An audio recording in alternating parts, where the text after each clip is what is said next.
Honorable Minister.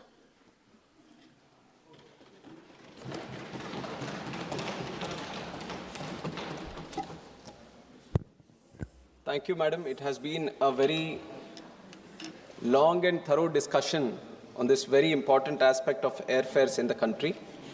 It all originated by the private members' business resolution, which has been put by Honorable Member Shafi Parambalji on the topic of appropriate measures to regulate airfare in the country. And from the number of speakers that have spoken, over 1.5 years, this is the first resolution that has come into this Lok Sabha. And since then, when 26th of July 2024, there were 9 speakers who have spoken that day. Again, on 28th of March 2025, there were 14 speakers. And today, on 12th of December, we have had another 8 speakers speak on this. One thing that is evident today from all the speakers that have spoken and the emotion that has come out, the government continuously speaks about how aviation today is a matter of fact. From हवाई चप्पल से हवाई जहाज का जो नारा था वो सच है, ये साबित होता है जिस भावना से ये सभी लोगों ने यहाँ पे अपनी बात रखी. Unless it is connected to the masses of the country, you don't see that kind of emotion being spoken, both from the members this side and from the members that side. So that is an example that how deeply and inclusively, under the leadership of Honorable Prime Minister Narendra Modi ji, the civil aviation is interconnected in this country. And I'll try to stick to the points that have been mentioned in the resolution, which I feel is also very important to address today. The first point is to initiate appropriate measures to regulate the airfare in such a way that there is a reasonable upper limit to the maximum fare that an airline can fix in a route. Madam, taking up this point, let me start by looking into the aspect of deregulation in the country. Some speakers have already spoken about it. The deregulation starts with Air Corporations, the regulation starts with Air Corporations Act of 1953. That was the time when they decided that the airfares need to be regulated. There was a committee which was there and which was looking into all the regulations and the capping of fares and deciding what the tariff should be. But then in 1994, it was decided that the aviation sector should be deregulated. And it was deregulated, that idea that came up, and then the Air Corporations Act was repealed in 1994. And the idea behind the deregulation at that time was to allow the sector to grow. Open sky was mentioned because there was so much demand and potential in the country, and considering the global way of how civil aviation was observed across the world, all the countries who have seen exceptional growth in their own country in civil aviation, they had deregulated markets. The deregulation of markets, one, lets the sector open up for many players to come in, and it also encourages competition at the same time. When you are saying deregulation, you are letting the market dynamics flow in, you are letting the market supply and demand play its own role, so that the ultimate benefit is got by the passenger who is taking the ultimate benefit. So it is with that idea in 94 itself, the deregulation has happened, and from then we have seen that multiple airlines have come in and multiple challenges for airlines. Some have gone out and new airlines have come in. But the idea still remains that if the civil aviation network, the aviation sector, if it needs to grow, the first and foremost thing is to keep it deregulated so that the competition survives, more players can come in.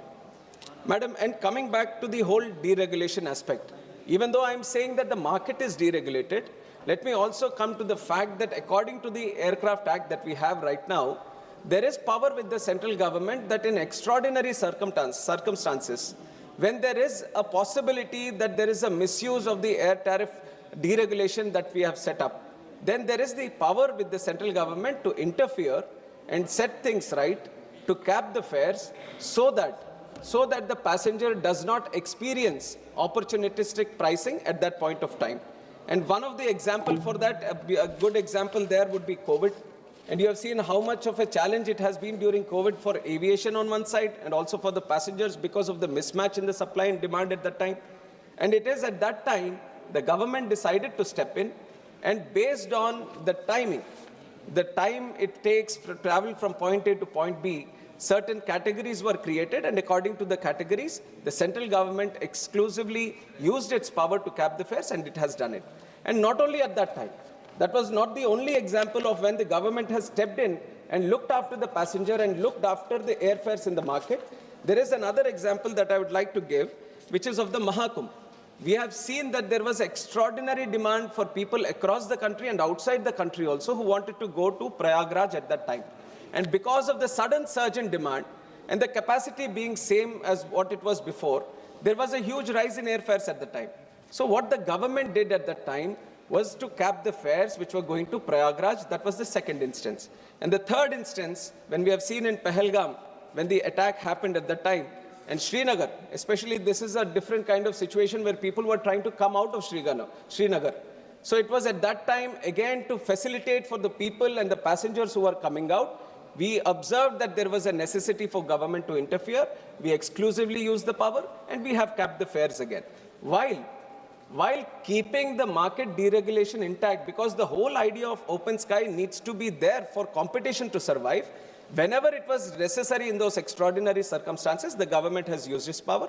And recently also we have seen during the Indigo crisis where there was a capacity constraint. There were many cancellations. There were many routes where the airlines was not able to operate, because of which there was a capacity constraint. So again, it was observed that if we don't interfere, there could be a rise in airfares. Immediately we have stepped in, we have released an order, and this time we have done the categories based on the distance, and clearly we have communicated to the airlines that there has to be a capping in airfares. I'm mentioning the point saying that because the government has the exclusive power in extraordinary circumstances when they feel that the airfares are rising above the normal and becoming abnormal, then we are taking up that step. Another initiative that we have taken. This ministry is continuously connected to the people and listens to the people, takes feedback from the people. And that has been the complete approach of this government, especially under the leadership of our Prime Minister Narendra Modi ji. Alliance Air, still a government entity. It is running ATRs across the country. It is especially running the most important routes in the Northeast area, and also many different destinations where it might not be viable for different players to come in. Government has taken it upon itself to run those routes so that the people in those areas also get connectivity. The new initiative, the experiment we have started, this was very recently in October we have started with Alliance Air, was Fare Se Fursat. We wanted to see, because there is a lot of discussion on capping of fares, let us see if we can cap the fares to a certain extent, what kind of benefit it is being given to the ultimate consumer or the passenger, and how is the viability of the airlines. So this special initiative that we have done, which is Fare Se Fursat, which is a pilot project for 3 months, Alliance Air, more than 54 routes it is operating in the country. We have selected certain 25 routes where the demand is good, some where the viability not be good. So 25 routes across the country, both Northeast, South India, northern part of India, West, East. We have taken up all operations, 25 routes we have earmarked. And in these 25 routes, we have fixed up the fare for that route. And now, in these 3 months, it is still ongoing until December 31st, this Fare Se Fursat scheme is going on. And we want to observe. Now, if I have capped the fares, how is it benefiting the passenger is one? Because there are many other things which are involved. This is a not single-way solution that you are observing that the fares are up and you cap the fares or you make them limited to a certain extent, and the ultimate benefit is going to the passenger, because it is not just that one travel for that passenger. There is a sector here. There is the viability of the airlines. There is an airport that is operating. There are multiple levels in civil aviation for the passenger to go from point A to come out at point B. There are multiple different sectors which are continuously like a symphony working in tandem so that the passenger can go from one place to other. And it is important for us to ensure this whole tandem, the whole connectivity that is there in between, everything is viable in its operations. So that is why the Fare Se Fursat scheme is there. Government is very closely observing how the feedback on this, especially this scheme, and how the passengers are responding to it. So once that is done, definitely we are going to sit down, observe the feedback, and then if necessary, consider this with the private airlines also. And some other measures that we are doing, because this capacity constraint, usually, madam, if you see, I have statistics also to prove that when we are comparing the airfares of the country with airfares in different other places, especially internationally, the rate of growth that we have seen in the airfares is actually negative. In relative terms, in real terms, there has been 43% decrease in the airfares when you consider the consumer price index also. So if you compare with US or China, US it has decreased at 23%, China 34%, but India, the decrease has been up to 43% in relative terms when you compare with the consumer price index and the inflation also that has happened. So if you compare your own tariffs from previous years, previous decades, we have been maintaining a certain sort of level which is still affordable for the people. But in those terms also, when do you observe this airfares rise? It is not that every day they are rising, you see an increase in the fares. When these festive seasons are there, when there is a specific demand that originates in this location for most people to travel, and exactly the examples were also taken, Kerala during Onam, during Christmas, during that specific period, most of the people who are working in the Gulf area, they all want to come back and visit their families in that time. There is a specific season that you see that there is a huge capacity that is going to be there, and those are the routes, specific routes also you can see that this is where the airfares are rising because of the demand that originates. And then you see in the North India, sometimes during the Durga Puja, the Calcutta routes are on a surge. During Diwali area, the whole northern sector, that is on a rise. And also during Chhat Puja, whatever is going to Bihar, that is on a rise. These are all specific seasons. It is not that I can cap a fare for the entire season, entire year to a certain sector, because there are still, this is why market demand and market supply is very, very important for us to understand. They kind of play in such a way that they regulate the fares on its own. But when we observe, because we also know that there are seasons, because we also know there are capacity constraints in those seasons, we have reacted accordingly. When this Kerala situation observed, and after me becoming the minister also, this was exactly in September of 24, when the Kerala, the Gulf and the Kerala routes, when we observed that, see, what else can we do? What else can we do in this time so that we can facilitate for the people who want to travel and can keep the fares at a very adjustable price? Then we added capacity. We have spoken to the airlines well in advance. We have said this is a situation which is happening every year. Why don't we provide the more capacity in this region so that more people can travel? This is exactly what we have done in that time. More flights which were not operating or non-viable routes across the country, they were taken out. They were brought into this specific sector so that that can facilitate for the demand that it was created. And on top of Onam, during this Kumbh Mela also, everyone wanted to travel to Prayagraj. So we have increased the flights that are going to Prayagraj. So not only capping the fare, but the capacity needs to be augmented. That is the real solution when you are seeing that the fares are rising. Because there is demand there. It is not that you want to send that single passenger in a very adjustable price. You want to send 10 passengers to that place during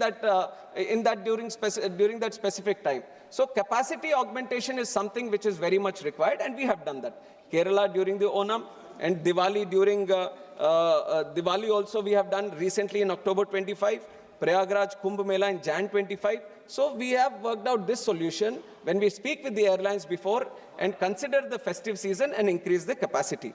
And also, madam, we have to understand what goes into these airfares. I have talked about what some of the measures that we have taken, and also airfares is not a single entity. There are different charges that go into the airfare, and one of the most important one is the aircraft fuel. ATF goes up to 40%, 40 to 45% of the ticket price that you pay is because of the ATF. And the way ATF is there in the country, the state taxes the ATF. And there are multiple states who have brought it below 5%. We are very thankful to them. There are 26 states and union territories which have brought it down because they understand that even if you lose a small revenue in this taxation for the ATF, the kind of economic growth that it creates, the kind of growth aviation network creates for other industries is very, very important, and it is with that idea that it was being done. But there are some states which still have it at a very high percentage. And it is multiple times, our predecessor, Sindhya ji, is also here. He has written and spoken on this many times and written to chief ministers, and I have also taken that responsibility. I have written to chief ministers whenever I get the opportunity to meet them. I have spoken to them on this very specific issue to please bring down the ATF, because if you bring it down, then definitely that also helps the passenger and the cost that it takes. And we have done it with Bihar also. Bihar used to have 29%.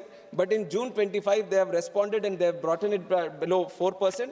And there is one state, Tamil Nadu also, Manikamji is here. So I would take this opportunity through this discussion also to encourage the state government to bring it down as much as possible, not 4%, but bring it down to 1% so that this benefit of the taxation also is being extended to the passenger at the end. And now this is the ATF. And when it comes to the DGCA measures, DGCA is also a very important regulator for us. It also looks after the safety. It also looked after the airlines and their operations.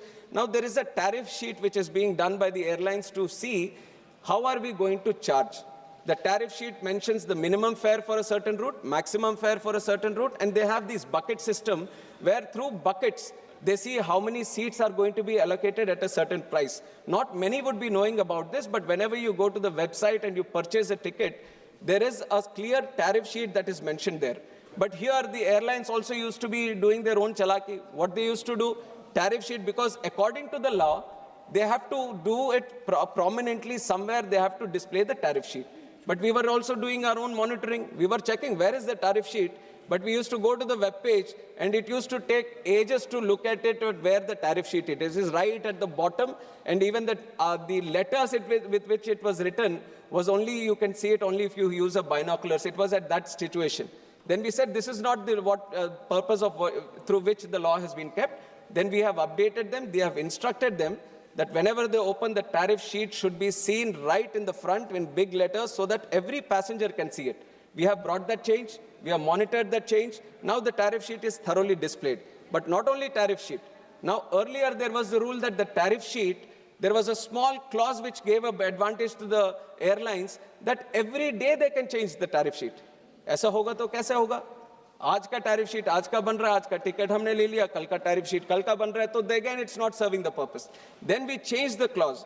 Then we changed the rule that was giving that clause, that measure, and we said you won't change it every day.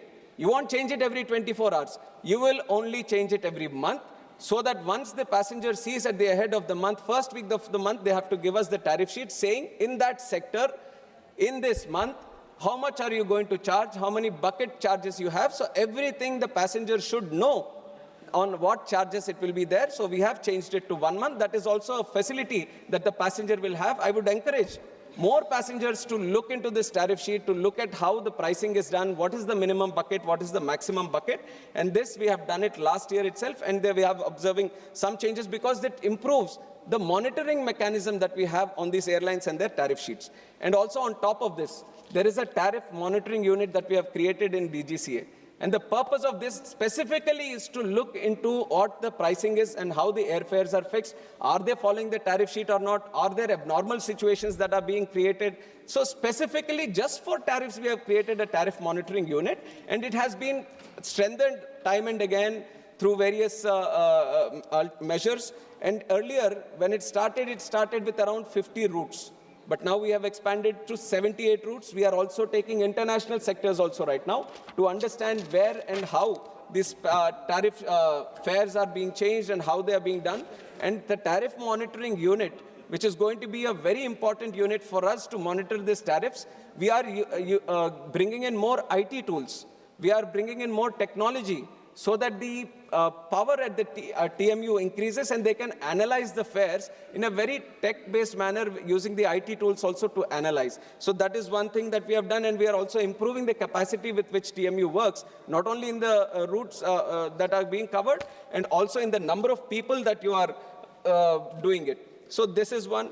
And then the most important thing in civil aviation sector in the last 10 years, this is a success story that not only me, who's part of this government, can talk about. Everyone on both sides, all across this house, they can all speak about it, that the Udan scheme was one of the most successful scheme, not only for the country, but for people across the world that we can showcase to. Udan scheme has made democratized air travel in the country. The way we have brought inclusiveness in civil aviation is because of the Udan scheme. The number of unserved and underserved airports in the country, there was a big number. And there was a challenge for us because there were these airlines who were looking at commercial interests. Naturally, the airlines would look at viable routes to function. And that is the most metro routes or the tier 2 to metro routes. But we have been creating airports across the country, especially in the Northeast, in our union territories. where they might be not viable to function, but still they need air connectivity. People were aspiring to have air connectivity in the country. So that was when our Honorable Prime Minister came up with this flagship scheme of Udan, Ude Desh Ka Aam Nagrik, and it has done wonders to civil aviation sector in this country. Whatever we experience, we have gone through different places now where people would have not ever thought that they would have an airport at that location. Because of the Udan scheme, we were able to start an airport there. Because of Udan scheme, we were able to start operations there. Today, almost 1,57 lakh people have availed the benefit of Udan. More than 3,26,000 routes have taken over in Udan. More than 693 routes, specific routes which were not there before, because of Udan scheme we have started. But there are certain limitations in Udan. The Udan scheme also is not like just to cater for the viability or just to start new connections. Udan scheme is supposed to act like a spark. Wherever there is a route which is not functional, we wanted to start the route, bring in the viability, bring in people, attach them to aviation, attach them to air travel, and let the private sector take its place. It is with this idea that the Udan was brought in, and it was envisioned for 10 years. But I can tell you right now, madam, in the last budget, Honorable Finance Minister Nirmala Sitharamanji, understanding the importance of this specific Udan scheme, because like I told, it is only for 10 years. So we were on the verge of completion of the Udan scheme, but she has made the provision that Udan is going to be expanded for 10 more years. This is a great thing for our civil aviation as we are trying to grow more and more in the next few years. Not only expansion for the next 10 years, but she has specifically mentioned that 120 new destinations are going to be covered. That is the strength that civil aviation has in this country. 120 new destinations. How many we have today? 164 airports. 164 is a vast network. But look at the capacity of the country. We are not stopping here. If we want to achieve Viksit Bharat, we have to connect each and every location as much as possible with civil aviation. In the next 10 years, we are going to do 120 destinations, and Udan is going to do. And what is the biggest benefit Udan has done to the country? I've talked about many of them. But one of the biggest one is that new airlines have come in. New airlines, which many of you, because they operate in very specific sectors, you might not see them. Star Air is there, Fly 91 is there, India One is there. They might have very small operations. They might have a 9-seater or a 19-seater, but they are the ones who are connecting the tier 3 cities. They are the ones who are connecting the remotest parts. You would have never seen these kind of airlines come into the country. But it is because of Udan, they found a way to come in. Is it not what we want? This is exactly what we want, more airlines to come in, more competition to be there in the country. And Udan is specifically looking into that. Now, in the last 10 years, if we can see so much success in Udan, with modifications on the Udan, which is going to facilitate for more people to come in, more competition to be there, more routes being established and more connectivity being established. Imagine the kind of growth we can see with the new expanded Udan in the next 10 years. Definitely, I see the vision that there are going to be more and more airlines coming in the future. I can assure the House that there will be more and more airlines with the Udan scheme also, that it's going to come. I've talked about the tier 2 city connections and tier 3 city connections through Udan, madam, and that we are going to expand. And also in this last 18 months of me being the minister, we have given NOC to 3 new airlines also. And 2 new airlines have also applied for NOC. So this is a continuous activity. We are engaging with the stakeholders. We are engaging with the market.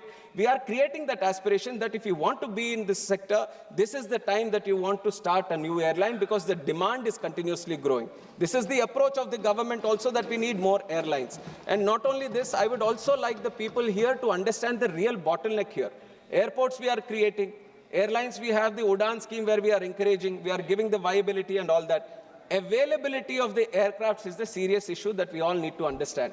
There are only certain players across the world who are making these aircrafts. If I have a lot of money to buy aircrafts, if I go sit today that I'm going to start an airline today, I have the unlimited amount of money for me and I want to buy 100 or 200 aircrafts. I can't have this 100, 200 aircrafts right here, right now, today.